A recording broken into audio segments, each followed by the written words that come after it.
Сегодня в селе Менгиналдан Тампонского района состоялось торжественное открытие главного летнего события СХ «Молодежи-2015». Открытие началось с торжественного парада участников. Собрались 24 делегации районов и общественных организаций республики. В течение 2 дней молодежь будет бороться за главные призы – автомашины УАЗ. Сегодняшней молодежи под силу многие задачи решать, потому что есть условия, есть желание, есть знания.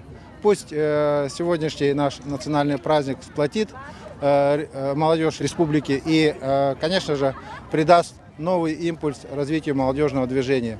Ну а мы, в свою очередь, благодарим Тампонский район, которые приняли 13-й по счету СХ молодежи и сделали все возможное, чтобы он состоялся, сделали все возможное, чтобы он был красочным, насыщенным, хорошими идеями, хорошими проектами и символизировал единение всех наших жителей республики. На местности Старого Тога прошел обряд очищения Тюхюльге и древнее таинство благословения Алгыс. По традиции Саха хозяева Саха угостили гостей священным напитком кумыс. Театрализованное представление «Дыхание 3 рек» сопроводилось дождем, как знак очищения и перерождения. Впереди участников Саха ожидает множество конкурсов, интересных встреч и незабываемых впечатлений.